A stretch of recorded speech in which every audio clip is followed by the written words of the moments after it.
Les invito a repetir el tema general. La elección incondicional. Y el tema que me asignaron a mí, un acto libre y soberano de Dios. Bueno, miren, hermanos, son temas que debemos conocer en primer lugar. Son temas que nos deben interesar porque lo que hemos llegado a ser hijos de Dios o cristianos no se hizo por algún mérito, ni tampoco lo logramos por alguna familiaridad cristiana. Todo esto en la materia o en el estudio de la cristología hay un proceso. Y ese proceso quisiera que lo conociéramos en breve, porque es muy amplio, hermanos, hablar de la elección incondicional. Muy amplio. Cuando abordamos este tema de la cristología, hay cosas que no hemos llegado a entender. Puedo decirles, hermanos, hay cosas que no he llegado a entender, pero creo, las acepto porque están escritas en la palabra de Dios.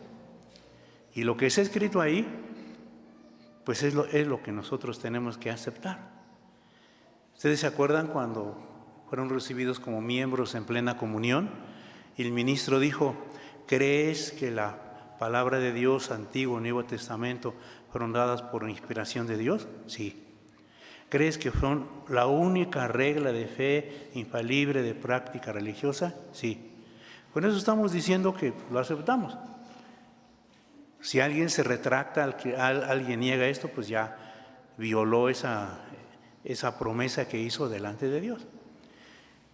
Pero ¿qué tanto sabemos de la elección incondicional? A veces nada. Yo le preguntaba a un hermano hace no mucho tiempo, unos 3 meses, me decía: pues yo solamente que soy salvo, dice, como el ciego, dijo, yo solamente sabía que era ciego, pero ahora veo. Dice, no sé nada de la elección incondicional, pero sin duda pues, Dios hizo algo para que yo llegara a ser su hijo. Y así, hermanos, voy a abordar el tema, hermanos, poniendo algunos ejemplos que pudiéramos entender y aplicar en lo que es la elección incondicional. Voy a invitar, alguna hermana de este lado, pues la hermana Vicky, que es la única que sé su nombre. Si yo le dijera: hermana, pase aquí al frente y tome alguna flor que le gusta, ¿qué flor tomaría? La rosa. Bueno, la hermana ya se adelantó. Digo que la rosa, pero hermana Vicky, ¿cuál? Todo el ramo,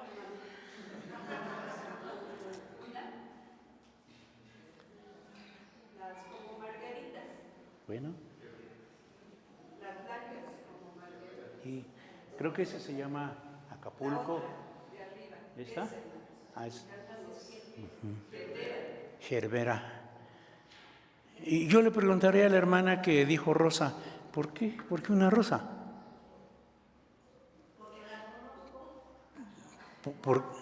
Eligió una rosa porque la conoce. Y la hermana Vicky, ¿por qué escogió una gerbera? Porque abundan los colores, hermano. Ajá. ¿Quién presionó a la hermana que es una rosa? ¿Quién presionó a la hermana Vicky para que los escogiera? Porque los dice, tienen sus razones para decir: yo escojo esta porque la conozco. La hermana dice: porque hay de varios colores. Es una elección sin ninguna condición. A lo mejor la condición sería porque hay de varios colores, pero simplemente surgió, nació. Si yo tomara esta flor, la pusiera aquí, ¿qué le pasaría a esa flor? ¿Se muere? ¿Por qué se muere? Pero llega el hermano, por ejemplo, y dice, no, ¿por qué pusieron esta rosa aquí? Esa debe estar acá. La toma y la pone ahí para que siga viviendo un poco más, ¿no? Porque no va a vivir mucho tiempo. La elección incondicional, por eso se llama incondicional, sin ninguna condición, cuando en la eternidad, fíjense, en la eternidad, no fue ni cuando nacimos, no fue cuando nos bautizaron, no fue cuando nos convertimos, no fue cuando comenzó el mundo. La lectura que hicimos de Efesios capítulo 1 narra que fuimos sentados en lugares celestiales en Cristo. ¿Cuándo? ¿Cuándo? Pero a ver si entendimos la lectura, hermanos. ¿Cuándo fuimos sentados en Cristo? A ver, ven su versículo, hermanos. Dice que fuimos sentados en Cristo, ¿cuándo?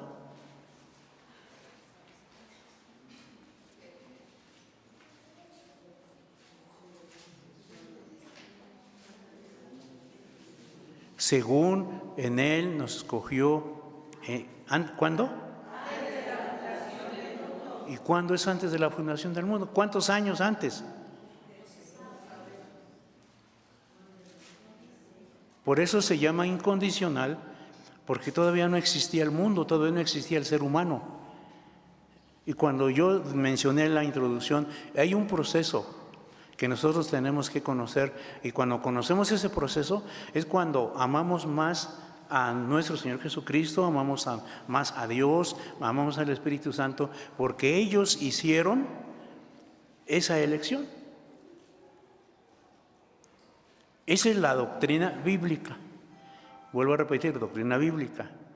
Y podemos decir doctrina presbiteriana, porque hay otras denominaciones que no creen esto, aunque lo leen, pero no lo creen. Hay denominaciones que se consideran evangélicas. Entonces, si fuimos elegidos antes de que el mundo fuera, ¿qué habíamos hecho? ¿Qué méritos habíamos hecho? Ninguno. Dije al principio, como cuando este hermano dijo, pues yo no sé, yo solamente que soy salvo, dijo, no como aquel ciego, solamente sé que era ciego, ahora veo. Dice, pero Dios pudo haber hecho algo que yo no sé. Y cuando escuchó la doctrina de la elección incondicional, dijo, como dijo, lo que muchos cristianos no hemos llegado a entender, para amar más a nuestro Dios. Por eso cuando decimos yo amo a Dios, yo amo a Jesús, pues sí, pero dice que Él nos amó primero, ¿no? ¿Cuándo nos amó primero?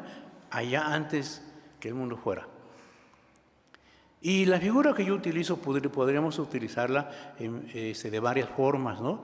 Las mujeres sobre todo son muy, muy ávidas, muy aficionadas a comprar zapatos. Tienen ahí 20 pares, pero dicen, no tengo que ponerme, y entonces tienen que ir, y llegan a la zapatería y le muestran, y sale la que atiende y le dice, mire, este es de piel. Y luego le muestra a todos, pero este vale, pues ahorita no sé cuánto valgan unos zapatos, pero 1,500 por ejemplo. Pero este, mire, vale 700, pero vea la belleza y todo. Le están dando a elegir, a escoger. Y dice, bueno, yo escojo el de 700. Señora, pero es que el que vale 1,500 es de piel. Y le dice todas las comodidades. No, pero yo quiero el de 700. Eligió voluntariamente. Aunque le estaban diciendo que el que valía más por la vendedora por vender más, pero ese se inclinó por ello. Y así nos ha pasado muchas veces, ¿no? Nos vamos por lo más barato y dicen que lo barato es caro, ¿no? Pero en lo que respecta a la elección, hermanos, voy a mencionar varias partes del proceso de la elección incondicional. Esto, hermanos, no es cosa mía, es teología bíblica, es teología de hombres que se sentaron a escribir, y de ahí aprendimos nosotros. La elección incondicional tiene 3 funciones. Y luego la función la elección y la definición. Voy a hacer un resumen. ¿Por qué la función? El oficio de la elección es sistema de gracia, es dar a sus sujetos un estado legal. ¿Cómo está funcionando? Los sujetos son los elegidos. Le van a dar un estado legal, se va a legalizar su elección. Ese es lo primero que se hace en la eternidad, se va a legalizar su elección. Segundo, viene la elección, que da el estado legal o posición de un cristiano y le hace un cristiano nominal. ¿Qué es un cristiano nominal? Que lo entendamos. Un cristiano nominal es un cristiano de nombre, pero no es cristiano, ¿sí? Tenemos que entender que un cristiano nominal no es un cristiano, es un cristiano de nombre. Hasta aquí, porque solamente, hermanos, la función y la elección le dan ese estado legal. Es un cristiano nominal. ¿Qué es lo que falta para que ese cristiano sea un verdadero cristiano? Viene la expiación. Ese es el segundo paso. Y la expiación remueve su culpa y le hace un cristiano elegible. Fíjense lo que estamos diciendo, le hace un cristiano elegible. Después, le hace un cristiano aparente. Cuando alguien dice, ay, murió en la cruz por mí, pero es que yo fui a ver esa película de Mel Gibson y no, me impresionó muchísimo. Yo le decía a una hermana allá en Nativitas, en las clases de la escuela nocturna, eso no le hicieron nada. ¿Cómo no, hermano? Es que estaba, pero fíjese cómo estaba. No le hicieron nada, hermana. No le hicieron nada. Lo que le hicieron a Jesús fue una cosa horrible. Si nosotros va nuestra mente hasta el capítulo 53 de Isaías, dice, nosotros estuvimos por azotado y por herido de Dios y abatido, mas Él cargó sobre todos nuestros pecados. Pero ahí hay una parte, una palabra que dice que fue abatido. Y como lo presenta Isaías 800 años antes, si nosotros en la actualidad hiciéramos una investigación, nos llevaríamos una sorpresa que la tortura de Mel Gibson no es nada comparable, y no se puede comparar, por supuesto, con lo que le hicieron al Señor Jesús. No fue una tortura, fue un sacrificio. Es muy diferente una tortura a un sacrificio. Ahora que estuvimos en el seminario, hablábamos precisamente de eso porque me preguntaban sobre algunas cosas de la cristología y repartí algunas hojas, creo por ahí todavía traigo unas, bueno, el original del proceso que se utilizaba en el tiempo de Jesús por el Imperio Romano para crucificar. Y el primer día que estuvimos, lo repartí a los que lo pidieron para sacar copias, y después al siguiente día, cuando estamos todos en la mesa, le digo, ¿qué les pareció? Oye, hermano, pues, es que esto es una cosa horrible, ¿no? Horrible, sí, horrible, terrible. Y estaban ahí platicando, y porque el procedimiento del Imperio Romano no era simplemente golpearlo y pues ya lo voy a golpear. Incluso Pilato dijo, lo voy a golpear y lo voy a dejar ir. No. Y hay muchas cosas que cuando leemos la Biblia no preguntamos por qué. Dicen que cuando dijo sed tengo, la sexta palabra, ¿qué hicieron los soldados? ¿Cómo?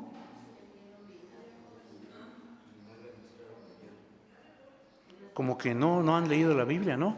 Cuando dijo, sed tengo.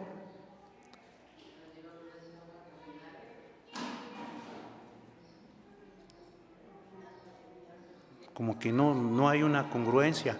No. Dice que un soldado puso en una caña, en un palo largo, una esponja empapado de vinagre. y se lo dio a beber, pero dice la Biblia, pero no quiso. ¿Para qué le daban eso al que estaba crucificado? ¿Cuál era el motivo? Y miren, la cristología explica cosas que nosotros a veces ni nos imaginamos. Porque todo eso, el vinagre, la corona, que echaron suerte sobre sus ropas, todo eso tiene un significado que si lo conocemos nosotros, decimos, Señor, ¿esto lo hiciste por mí? ¿Todo lo hiciste por mí? ¿Qué estoy haciendo por ti?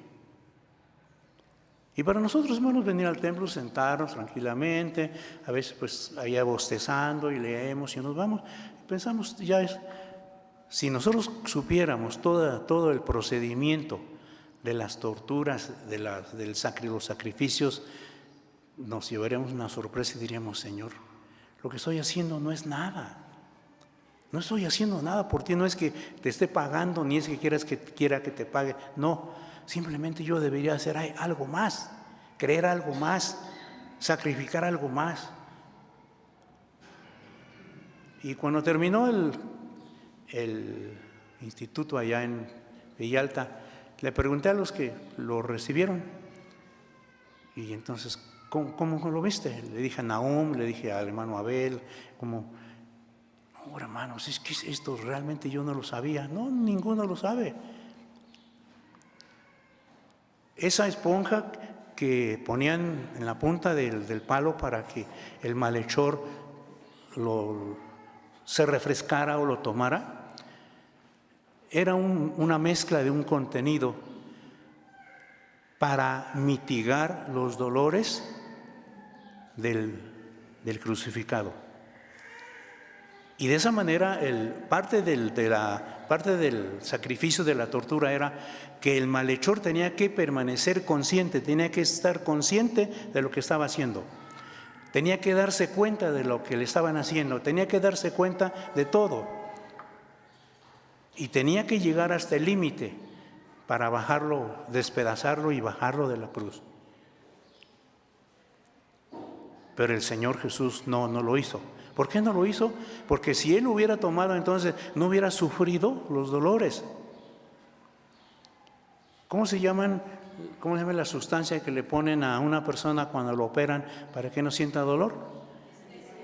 Anestesia. Es un producto, contiene cinco cosas, no solamente el vinagre, sino 5 cosas que le ponían y el malhechor, imagínense, ya estaba agonizando prácticamente, estaba desangrando y le ponían eso en la boca y lo sorbía, lo chupaba. Y dice la ciencia, o sea, la medicina, que se sentía otra vez fuerte, porque ese era el propósito del soldado romano, que se diera cuenta y decían que lo golpearan, ya no sentía los golpes, ya no sentía el dolor. Pero nuestro Señor Jesucristo no lo aceptó, porque todo eso Él se propuso vivir, entregar su vida y toda la dolencia hasta el último momento, sufrirlo por nosotros. Bueno, entonces viene la expiación y dije, hermanos, que le hace un cristiano elegible, aparente, pero falta algo, la conversión. Vuelvo a repetir, la función, el estado legal, la elección y la expiación, pero viene después la conversión. Si esa persona, ya fue elegida en la eternidad, está en la lista de los elegidos, el Señor Jesucristo va a la cruz y está haciendo la expiación por esa persona que está elegida. Por eso se llama elección incondicional. Está elegida y entonces esos elegidos en la eternidad están perdidos en sus pecados. Todavía no nacen o ya nacieron, pero no son salvos. Viene la expiación y el Señor Jesucristo está expiando, es decir, está pagando la culpa de aquellos elegidos. Cuando esa persona que está elegida, con esa persona que hizo la expiación, su Salvador, lo acepta en su corazón, eso se llama conversión. Y en el momento en que se convierte, en ese momento ya tiene derecho a la salvación. ¿Sí me expliqué, hermanos? Y lo repetí otra vez y lo voy a volver a repetir, hermanos. Hay una función que lo lleva a un estado legal. Después, viene después una elección, viene la expiación del hijo, y después viene la conversión. Por eso es importante, hermanos, el mensaje de Pedro ahí en el capítulo número 2 del libro de los Hechos dice: conviértanse. El Salmo 90 dice: convertíos hijos de los hombres, conviértanse. Y es por eso que dentro de la iglesia lo que les voy a comentar es una realidad. No estoy criticando, porque yo lo viví. Nacemos en un hogar cristiano y decimos somos salvos. Vamos al templo y somos salvos, según nuestra mentalidad. Cantamos en el coro, dijimos escuela dominical, y todo lo que hacemos ya nos consideramos salvos. Y mucha gente lo cree de esa manera. Se va 4, 5, 10 años y dice, regresa: bueno, es que quiero bautizar a mi hijo porque aquí me bautizaron a mí. Piensa que todo le da derecho. Esa persona no es salva. Como dije, hermanas, es un cristiano aparente.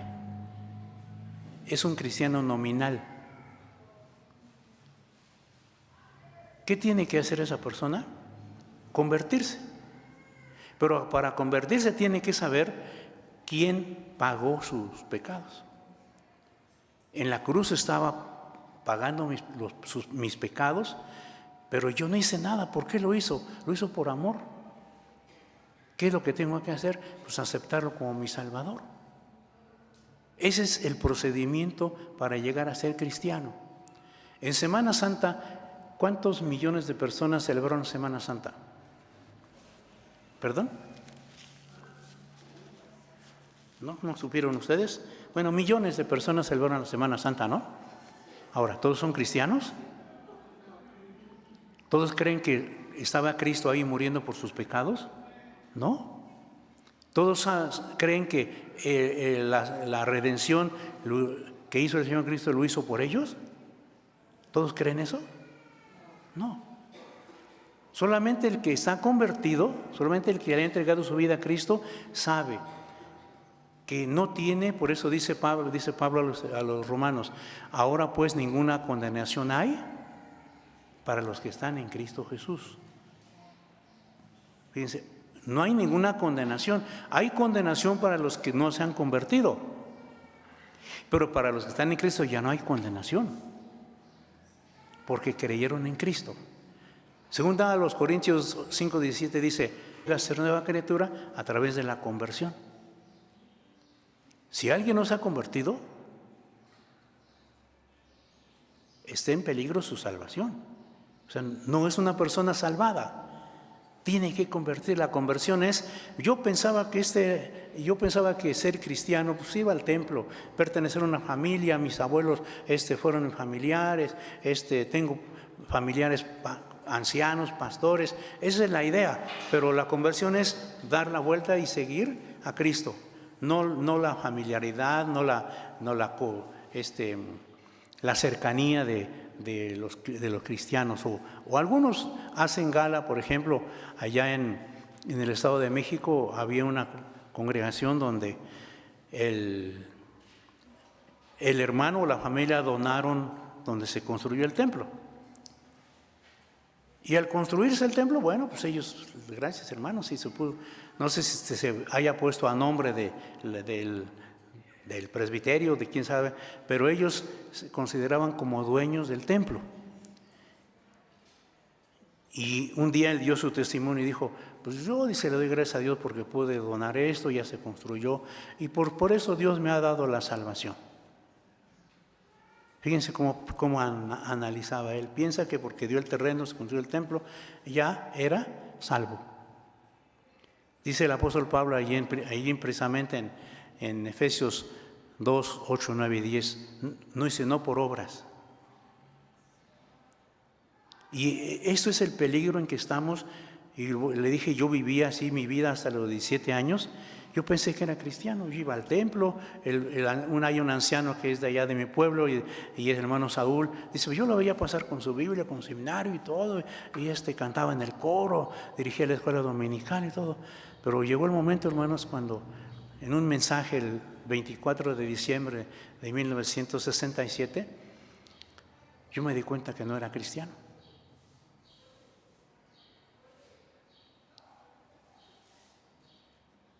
Y eso es lo que me hizo a mí reaccionar. Yo no soy cristiano, soy un cristiano nominal.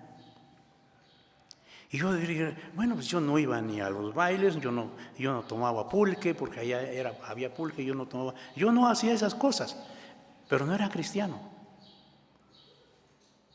Y recuerdo si alguien recuerda a un obrero que hubo en el presbiterio hace años, que se llamó Don Aciano Brito, que es de allá de Guerrero, de Acatepec.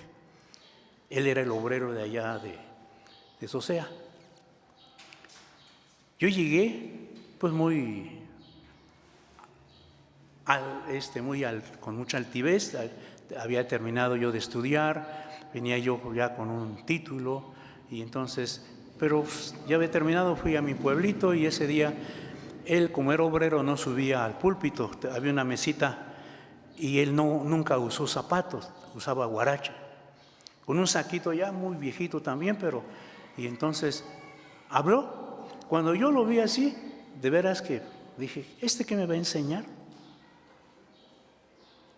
Pero fue un mensaje, y recuerdo las palabras que dijo, ese pesebre, antes que naciera ahí en nuestro Salvador, era un pesebre oscuro, sucio, maloliente. Así está el corazón de muchos que no han aceptado a Cristo. Piensan que son cristianos, pero no. Cuando Cristo nazca en su corazón, entonces brillará la estrella Hijo, le dije, ¿usted me lo está diciendo a mí? Pues no hay otra persona al final de las bancas que yo. Dijo, no porque creas que... No, prácticamente está hablando contra mí. Que hayas nacido, no porque tengas esto, eres cristiano. Es cristiano aquel que permite que nazca Cristo en su corazón y a partir de ese momento ríos de agua brillarán en su corazón. Yo dije, no, pues. Y tenía razón, yo no era cristiano. Y por eso recuerdo esa fecha, 24 de diciembre de 1967. Toda persona que se haya convertido, ha entregado su vida a Cristo, recuerda esa fecha. Y cuando le abre su acta de nacimiento y ve la fecha en que nació, pues celebra su cumpleaños, cantan las mañanitas, feliz cumpleaños, parten el pastel y se acuerda, y ya está esperando, ya está llegando y va a llegar el cumpleaños. Pero ¿quién celebra su cumpleaños cuando nació en Cristo? O sea, el nuevo nacimiento. Casi ninguno. ¿Saben por qué? Porque falta una conversión. O si se convirtió, a lo mejor olvidó la fecha, pero para mí no es olvidable o es inolvidable pues la fecha en que yo llegué a estar en esa situación. Por eso, hermanos, cuando viene la conversión, dice, la conversión imparte una nueva naturaleza por la cual ejecuta los actos cristianos. Ya no va a pensar como pensaba antes. Dice, es decir, le hace un cristiano verdadero y consciente. La fe revela tanto en la vida como un conocimiento lo que el Padre, el Hijo y el Espíritu Santo hacen en su vida. Eso es uno más. Estoy haciendo solamente un resumen. ¿Por qué llega a ser cristiano? Porque conscientemente sabe que el Padre lo eligió. La parte importantísima. Está seguro que Cristo hizo la expiación de sus pecados. Y en tercer lugar, el Espíritu Santo obró en su vida y se convirtió. Se llama concierto intertrinitario. El Padre elige, el Hijo se compromete a redimir a aquellos que el Padre eligió, Y el Espíritu Santo se compromete a traer a los pies de Cristo aquellos que el Padre eligió, que Cristo rescató en la cruz, y Él se encarga de traerlos a los pies de Cristo, lo que se llama redarguir. El Espíritu Santo redarguye, lo convence. Ese concierto intertrinitario es lo que hizo posible que Pablo dice ahí en Efesios 1, que fuimos sentados en lugares celestiales en Cristo antes que el mundo fuese. Pero aquí, hermanos, la parte que me toca a mí, que es un acto libre y soberano de Dios, hay un versículo ahí, hermanos, que dice que fuimos elegidos. ¿En quién fuimos elegidos? El verso número 6. ¿No fuimos aceptados en quién? Vean que está con mayúscula. ¿Quién es el amado? Y dice allá en Mateo 3:16 que cuando el Señor Jesucristo fue bautizado, subió del agua y vino el Espíritu Santo, el Padre dijo: ese es mi Hijo. Estoy muy contento, mi amado Hijo. Entonces, fuimos elegidos en Él, o sea, a través de Él, por medio de Él. No alcanzamos la salvación por alguna otra razón. Nadie se salva, hermanos, por ir a Tierra Santa, por ir a cualquier parte. Antier hablaba yo con una sobrina y un sobrino que fueron al Medio Oriente, ya hace años. Y dije, bueno, ¿y qué aprendieron? ¿Qué sintieron? Ya pues, me platicaron sus emociones y todo lo. Sin embargo, ¿y eso qué les ha cambiado en algo? ¿Les ha hecho mejores? No con ir, hermanos, al sepulcro y meterse ahí o hacer todas esas cosas nos hace buenos. Esa es la idea. Incluso hay ideas, ¿no? Aquí en México, que fíjate que voy a ir, sí, pues te encargo este recado, y lo metes ahí entre las piedras grandotas ahí del muro de los lamentos. Y ahí están las piedras. Como están metiendo y metiendo, pues ya no caben, se caen, los lleva el viento. Y piensan que ya con mandar su recadito ahí o está su recado ahí, pues ya se volvieron cristianos, ya son buenos. Noten, hermanos, que vivimos en un mundo donde utilizan sus propios argumentos para creer que son salvos. Nosotros no tenemos ningún argumento. El Señor es el que nos da esa, y lo hace, dice, por un acto. ¿Qué es un acto? ¿Qué es un acto?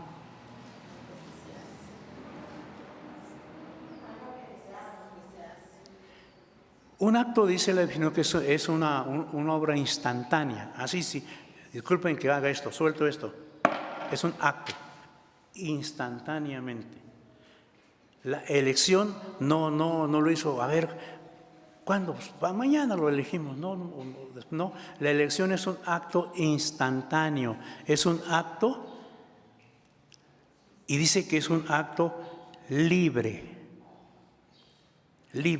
Él libremente dijo, elegimos a este. Y en la Biblia se encuentran muchos versículos, dice, a Esaú menosprecié y a Jacob amé. Dice, y no es del que quiere ni del que corre, sino de Dios que tiene misericordia. Bien, voy a apurar porque ya me van a tocar la campana. Dice, y soberano. ¿Qué es soberanía? ¿Qué es soberanía? El ejemplo que yo les puse, dije, le regalo una flor. Su soberanía, es dueño de sus actos, es dueño de su voluntad. Dijo, yo escojo, a mí me dijeran, ¿qué escogería usted? Yo escogería ¿cómo se llama esto? ¿Acapulco? Casablanca. Bueno, escogería yo una Casablanca. ¿Por qué? Porque tiene un buen olor, dura más que las demás, etcétera. Le voy recortando poco a poco la patita y finalmente acá chaparrita, pero me va a durar más tiempo. Porque soberanamente soy dueño de mis actos. Soy dueño. Sí, pues todo lo demás, las propiedades que tiene la flor, bueno, puede ser que me lleve a eso, pero cuando nosotros todavía ni nacíamos, ni el mundo existía, el Señor nos eligió por un acto soberano, que Él es dueño de todo. Nadie le puede decir, ¿por qué no escogiste a Él? Simplemente no. Platica un hermano que cuando fueron ellos no tuvieron niños biológicamente, fueron a un orfanatorio. Y ya pues llegaron y hicieron los trámites, todos los trámites que se hace, y entonces ya los llevaron y ahí habían pues, varios niños y niñas.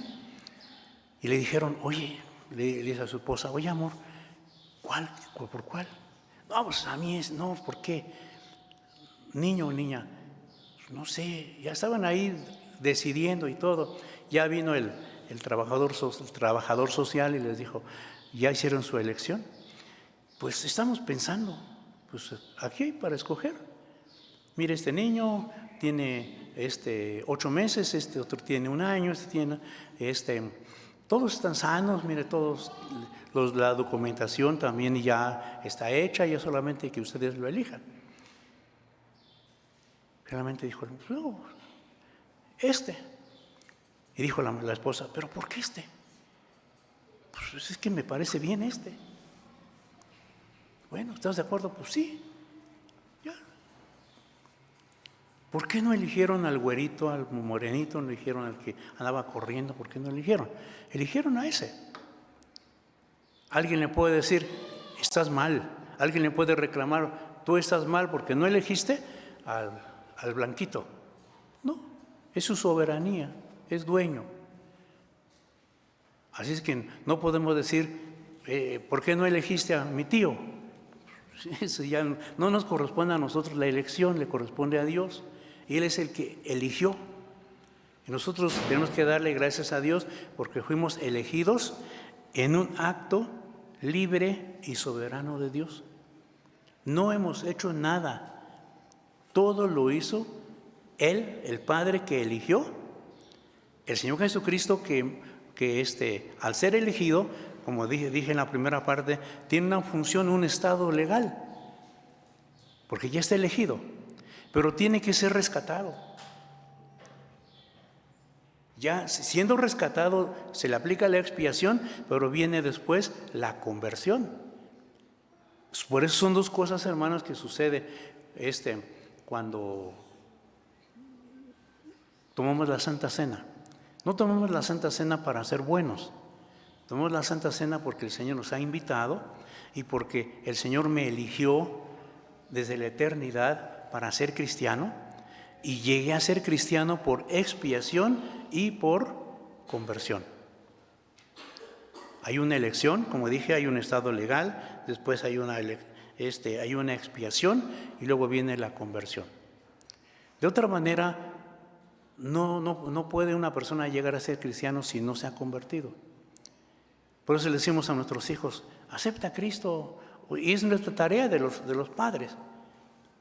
Cuando mi hija mayor dijo, ay, fíjate papá, que pues yo levanté mi mano cuando la hermana Rebeca Tejeda dijo, ¿cuántos aceptan a Cristo como su Salvador?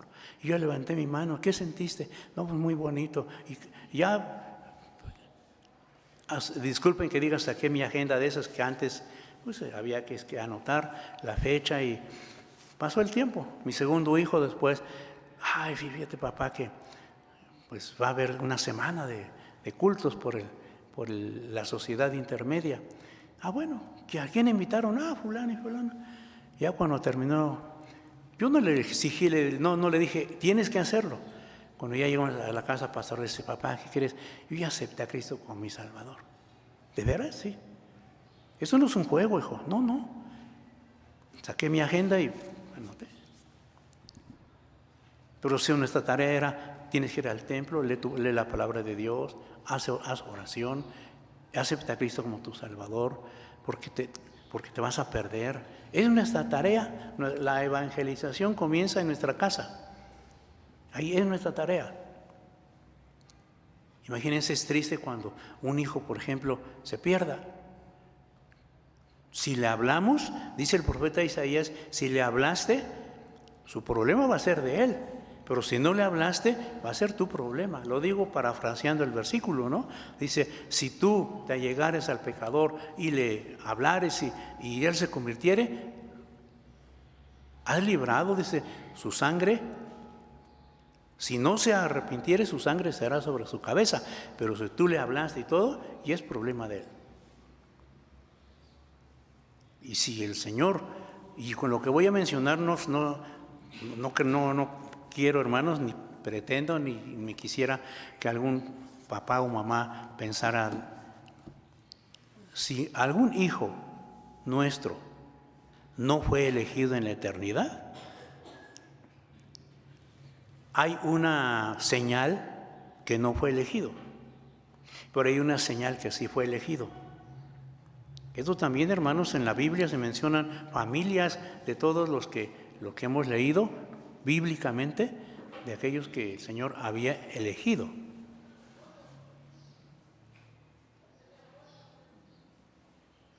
Y nuestra tarea es hablar. Si acepta a Cristo como Salvador, si después dijo, no, y me voy, y se casó con una romana y se fue, es decir, que se perdió. No, pues que yo lo voy a convertir, pues sí se convirtió en su esposa, en su esposo, pero no aceptó la salvación. Se perdió. Ahora dicen, no, pues es que el papá tuvo la culpa. Pues si no le habló, y si le habló y le insistió, y lo trajo amarrado al templo y lo amarraba en la banca y todo, pero no se convirtió, no está elegido. Y es triste. Y esto no lo digo, lo menciono así. Hay muchos padres de familia en la actualidad que sus hijos no están dentro de la iglesia, no trabajan en la iglesia, no trabajan dentro del esfuerzo cristiano incluso. ¿Por qué? Ay, papá, pues es que todo el tiempo, y además va a predicar el pastor Joel, no se tarda un montón de tiempo, no le gusta, no simpatiza con la palabra de Dios. ¿Pero por qué, hijo? Es que mira, yo te bauticé en el templo y todo. Pues yo no te pedí que me bautizaras. Tú me bautizaste, pero no me gusta. Luego están cantando y luego se tarda mucho tiempo y todo. Me gusta más cuando hay juegos, me gusta más cuando hay aniversarios, pero no. Lo digo porque un hijo de familia platicaba de esta manera, finalmente se perdió. El padre pues lloraba, la madre lloraba, y dice, es que yo le insistí, pues yo le compré su Biblia, mira, se está dedicada, pero pues no quiso aceptar a Cristo. Y algunos pues hasta se han ido al vicio, a la droga, o sea, y hasta etcétera. ¿Por qué? Es que pero es que ahí se bautizó y fue hasta pastor. Sí, fue hasta pastor. Muchos pastores han llegado y se han perdido, porque primero no se han convertido, no fueron llamados. Por eso en el seminario cuando llega uno, ¿cuándo te convertiste? ¿Qué fecha tienes para conversión? Vas a poner aquí un currículum y vas a expresar ahí cómo fue tu conversión, qué has hecho. Cuando la facultad revisa todo eso, todavía lo llama, todavía lo examina, le pregunta. Y aún así ustedes han sabido de muchos que estuvieron en el seminario y se fueron. O no estaban elegidos para salvación, o no estaban también llamados para el ministerio. Uno tiene que tener muchísimo cuidado. Y con esto, hermanos, quisiera terminar con los versículos que voy a mencionar, porque todo lo que hablamos tiene que tener un soporte, un sustento bíblico. Voy a mencionar las citas bíblicas nada más. San Juan 6:37 dice, todo lo que el Padre me da, vendrá a mí. Fíjense, todo lo que el Padre me da, vendrá a mí. Es que en la eternidad fuimos dados a Cristo, vamos a ir a Cristo. 6:37. Dice San Juan 15:16, no me elegisteis vosotros a mí, mas yo os elegí a vosotros, y os he puesto para que vayáis y llevéis fruto, y vuestro fruto permanezca. San Juan 15:16. Así es que fuimos elegidos por Él, Pero ya dijimos que cuando fuimos elegidos. Y en Hechos 13:48 dice, creyeron todos los que estaban ordenados para vida eterna. En esa reunión, si ustedes leen ese capítulo número 13, no estaban nada más los que fueron convertidos. Habían muchas personas más, pero solamente creyeron los que estaban ordenados para vida eterna. Y los llevo hasta allá, hasta Atenas, allá en el año 69 de la era cristiana, cuando Pablo está en Atenas. Y cuando le permitieron hablar y toda la gente estaba ahí, y habló, cuando dice que llegó al punto donde dijo, y es que aquel que murió resucitó y todo. Está hablando de un hombre que murió y resucitó. No, otra vez te oiremos. Se fueron. Pero dice el libro, ese capítulo 17, que el administrador, vamos a llamarlo así, del Areópago, se convirtió llamado Dionisio y otras personas más. No creyeron todos los que estaban ahí. Solamente, y en ese versículo del 13:48, creyeron solamente los que estaban ordenados para vida eterna. Así es que la elección, hermanos, no es nuestra. Si alguien quiere refutar esto y decir, bueno, ¿por qué el Señor no elige a todos? Había que ir a preguntarle al Señor, oye, ¿por qué no eliges a todos? Pero hay que darle gracias que nos eligió a nosotros. Y platicar, hablar. Y como nosotros no sabemos quiénes están elegidos, nuestra tarea es hablar y hablar. Si fue elegido, por eso dice el Señor, todo lo que el Padre me da, vendrá a mí. También Romanos 8:30, es un pasaje, y Romanos 29 y 30, y dice que a los que antes conoció, también, búsquenlo, hermanos, porque a lo mejor yo estoy nada mencionando porque el libro que tengo viene el versículo. Romanos 8, 29 y 30.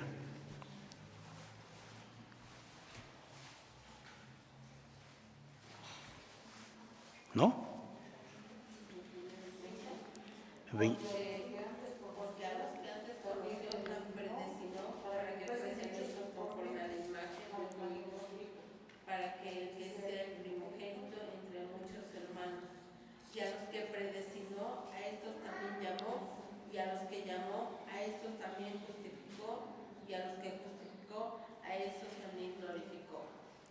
Es un proceso, lo llama la teología bíblica, lo llama, hermanos, el círculo de la salvación.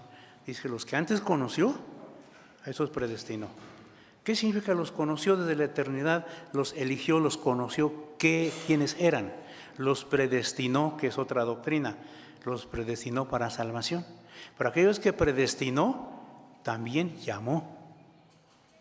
Aquellos que llamó, justificó, y aquellos que justificó también glorificó.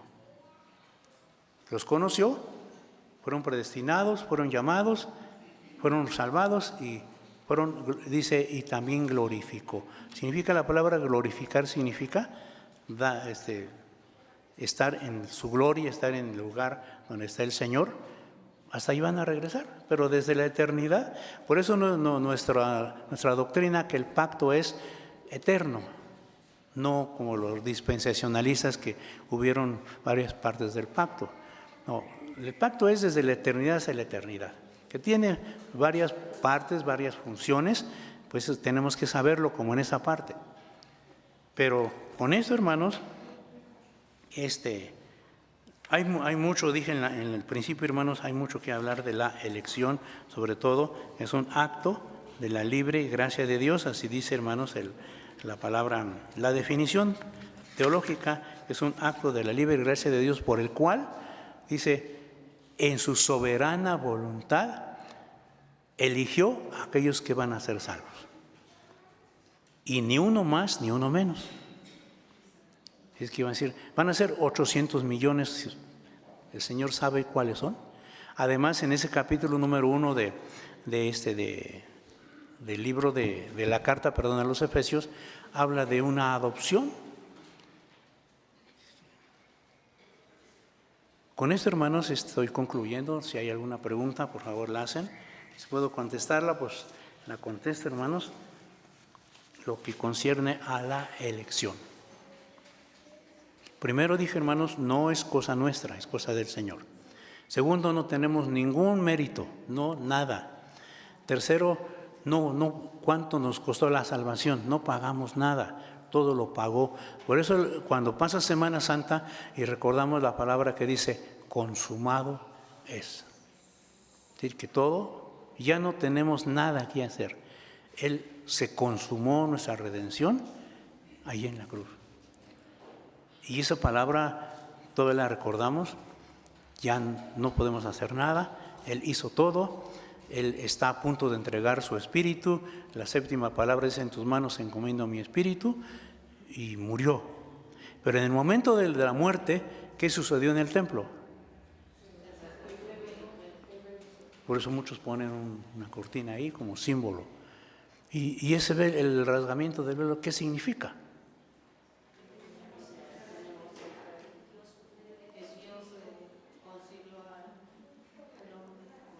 ¿Qué había detrás de ese velo? ¿Quién entraba cada año atrás del velo? Entonces, ¿por qué se rompió? Dice la carta a los Hebreos que al romperse el velo quedó abierto el camino. Ahí terminó la función sacerdotal, ahí terminó varias cosas de la ley. Atrás del velo era un misterio. Nadie podía entrar más que el sumo sacerdote cada año. Pero dice, pero nuestro Señor Jesucristo, como nuestro sumo sacerdote, no entró detrás de ese velo. Entró en el santuario celestial llevando nuestro vituperio. Y a partir de ese momento, por eso ahora oramos, ya no estamos, no, hay pídenle al pastor que ore por mí. Si lo hacen así, hermanos, no están dando función a la apertura de ese velo, porque podemos penetrar todos. Es nuestra obligación los pastores, por supuesto, orar por ustedes, pero es obligación de cada cristiano porque puede entrar a la hora que quiera. Ya no necesita un sacerdote. Podemos entrar a la presencia de Dios y platicarle nuestros problemas, decirle lo que tenemos, porque nuestro Señor Jesucristo hizo posible que los cristianos entráramos a la presencia de Dios. Hay muchas cosas, hermanos, que ignoramos, se llaman portentos de la cruz. El rasgamiento del velo, el temblor de la tierra, la apertura de las tumbas, la resurrección de aquellos que habían esperado después de la resurrección de Jesús, se llaman portentos de la cruz. Son 7 palabras que menciona el Señor Jesucristo en la cruz y 5 portentos que son voluntad de Dios, es decir, lo hace el Señor. El Padre habló desde los cielos 5 veces. Todas esas cosas, para el cristiano no ha terminado Semana Santa. Todavía seguimos, para el incrédulo, para la persona terminó Semana Santa, resurrección y ya terminó Semana Santa. ¿Qué hizo el Señor Jesucristo? Resucitó, apareció a muchos, ascendió a los cielos, vino el Espíritu Santo, hay una promesa de su segundo regreso. Todo eso el cristiano tiene que estar al tanto de eso. Y además, ¿qué está haciendo nuestro Señor ahorita? Que está sentado a la diestra de Él intercediendo por nosotros. Es que, hermanos, Semana Santa no ha pasado en nuestra vida, lo seguimos recordando, celebrando, pero aquellos acontecimientos, ¿por qué? ¿Por qué tembló la tierra? Y qué raro, dice que las piedras se hundieron, ¿no? Pero el templo no sufrió se rasgó el velo, pero el templo no sufrió ningún daño, ningún edificio cayó. Qué raro, ¿no? Todo eso, hermanos, tenemos que saberlo, ¿por qué? Y nuestra obligación los pastores es enseñar qué significa eso, por qué lo hizo Dios así. Nuestra obligación es enseñar al pueblo para que el pueblo sepa que el Padre estaba ahí. La oscuridad desde las 12 hasta las 3 de la tarde. ¿Por qué hubo oscuridad? No nos preguntamos por qué. La Biblia dice que desde la hora de nona, que es a las 12 del día hasta la hora de sexta hasta la hora de nona, hubo tinieblas sobre toda la tierra. Y ahí se pone a discutir, no, pues que unos que nada más ahí en el Monte Calvario hubo tinieblas. No, pues nada más en todo Jerusalén, no en nomás una parte.